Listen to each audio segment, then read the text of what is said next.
Nanti satu hari, kalaulah saya kata saya simpan janggut ni kerana saya sunnah Rasulullah, saya mengaku dekat tuan-tuan.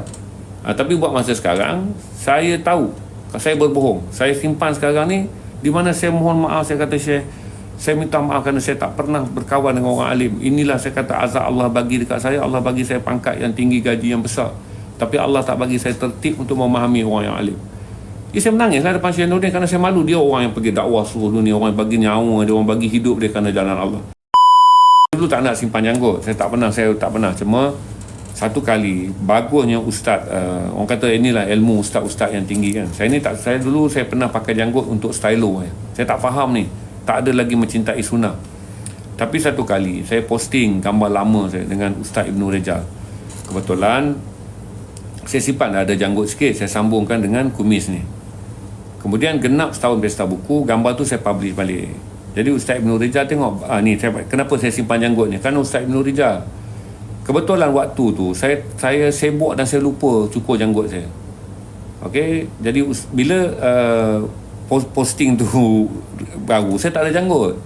Saya dah balik janggut ni kan, saya rasa macam saya bukan datang daripada latar belakang simpan janggut, cuma Ustaz Ibnu Rijal tulis kat situ. Sebab saya baik dengan dia. Jadi saya interview dia tahun 2000, Pesta Buku 2020 ke 21 macam tu lah, 22 kot saya ada janggut. Lepas tu bila post yang baru, saya kata teringat lah. Ustaz Rijal masuk komen. Dia kata satu-satu perkara yang dia tak boleh lupa tentang gambar tu adalah saya memiliki janggut yang dia inginkan tapi dia tak dapat, berwarna putih. Jadi saya faham lah dakwah dia kepada saya tu. Orang baik kan, budak muda yang baik. Saya ni macam abang. Jadi dia nak dakwah kepada saya bahawa simpanlah janggut. Cuma dia tak kata janggut sunnah Nabi. Dia kata dia lebih suka melihat saya ada janggut kerana dia kata semua orang nak berjanggut putih, tapi mereka akan mendapat janggut warna hitam, jambang warna hitam. Jadi dia kata, jadi saya faham dakwah dia tu. Abang Zainal, simpanlah janggut. Tak semua orang Allah izin ada janggut putih. Dan janggut putih ni dilihat orang mungkin sebagai janggut yang lebih menarik berbanding dia yang menyimpannya janggutnya masih hitam. Jadi itulah, kalau bukan kerana Ustaz Ibnu Rejal masuk komen dalam saya punya page tu dengan komen yang sangat murni, saya takkan berjanggut hari ni. Jadi saya kata okey, Ustaz Ibnu Rejal ni adalah seorang kawan yang sangat baik. Kerana dia komen benda yang dia tahu dia sedang dakwah. Ini saya kata permainan bola tinggi. Kadang-kadang kita masuk maki orang, masuk neraka, masuk apa. Jadi Ustaz Ibnu Rejal cuma menceritakan yang dia impikan tu tak ada dekat dia, iaitu keinginan memiliki kumis yang boleh tumbuh panjang dan bercantum dengan janggut dalam warna putih. Dan dia kata masa gambar saya tunjuk tu, gambar yang tahun sebelumnya tu saya memang ada janggut, tapi gambar pada tahun tu saya dah cukur. Jadi tinggi ilmu adab Cikgu Ibnu Rizal ni, dia tak kata dekat saya, kata eloklah simpan janggut sunnah Nabi. Tak, dia cerita pada saya betapa bertuahnya saya. Dia kata semua orang yang berada dalam keinginan menyimpan janggut mengikut sunnah ni mengharapkan janggut mereka berwarna putih, dan sangat mengharap janggut dan kumis mereka ni dapat bercantum. Tak semua orang dapat. Jadi dia kata saya ni diberi Allah percuma. Jadi dia sebut handsome-nya. Jadi saya faham. Saya faham. Jadi sejak itulah saya menyimpan janggut, kerana Ustaz Ibnu Rijal punya komen dekat page saya.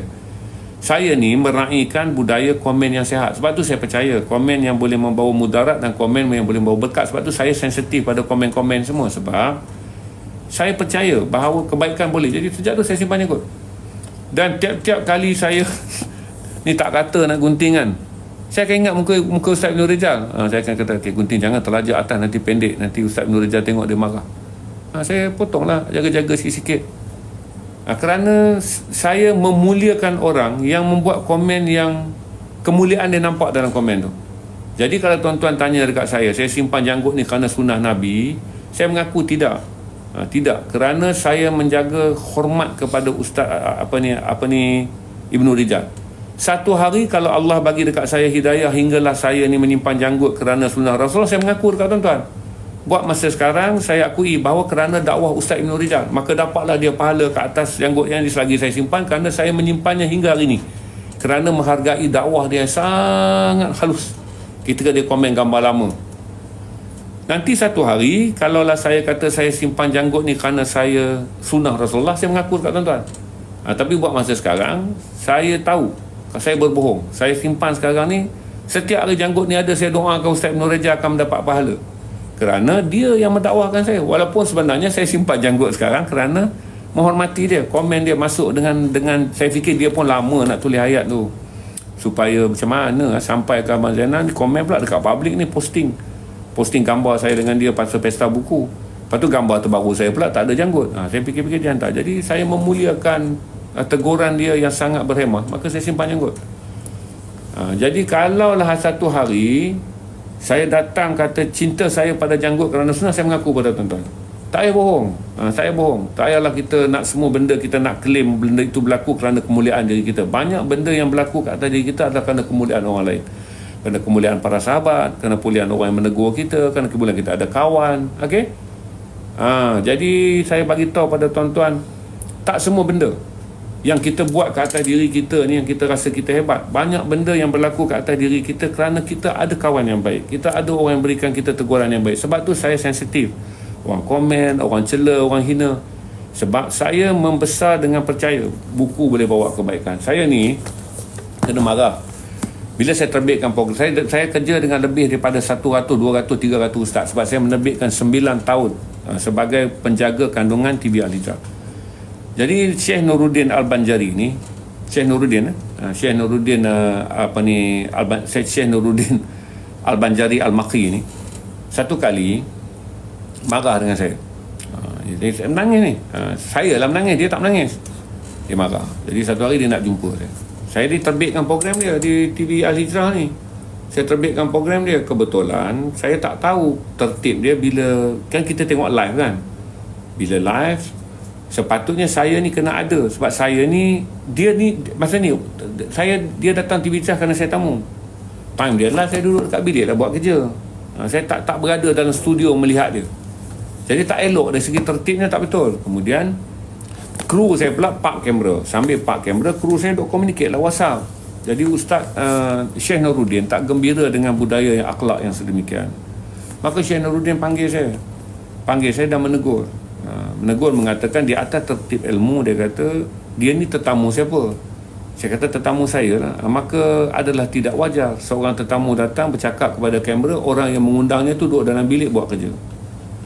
Saya kata minta maaf Syekh. Saya sangat minta. Tahu tak? Kerana saya minta maaf tu lah, Syekh rupanya walaupun Syekh Nuruddin ni dia dah kawan banyak orang, dia tak pernah jumpa orang minta maaf sampai setahap saya minta maaf. Jadi Syekh Nuruddin balik cerita pula pada kawan dia.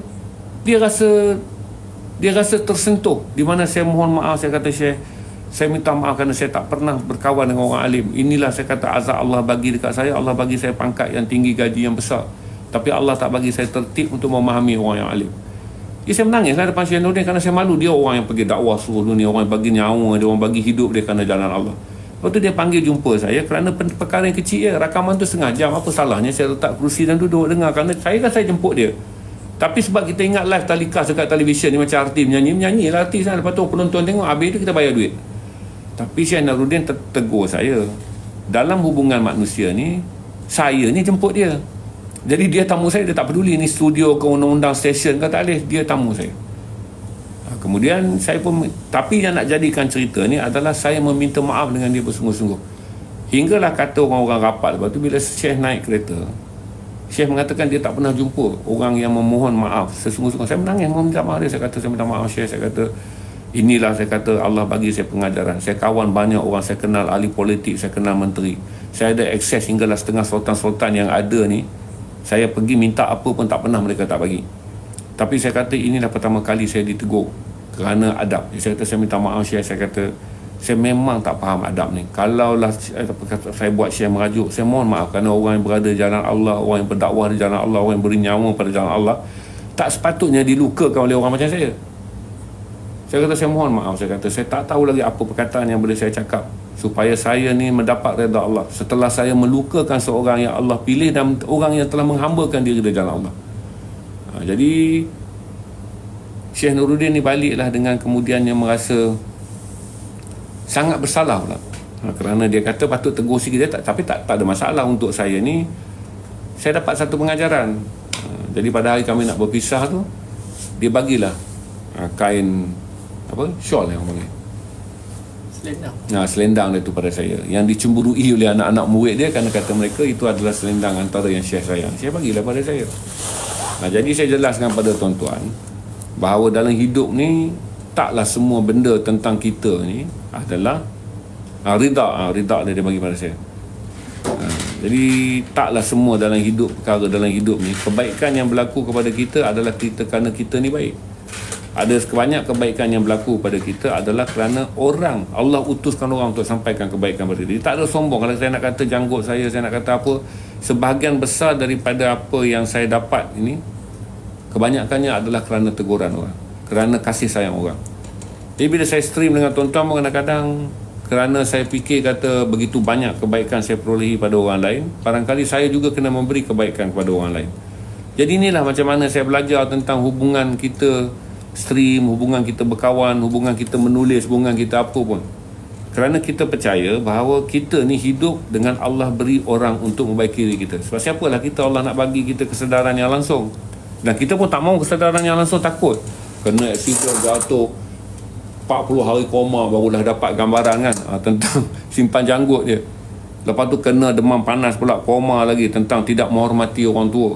Lepas tu kena pula lagi bius, doktor tak boleh sedarkan bius, koma bergelut, barulah dapat teguran kerana tidak menghormati orang alim. Kita pun tak mahu. Allah bagi kita benda yang mudah, hanya dengan satu orang datang bercakap kepada kita, maka kita dapat kebaikan tu. Jadi kita hargai.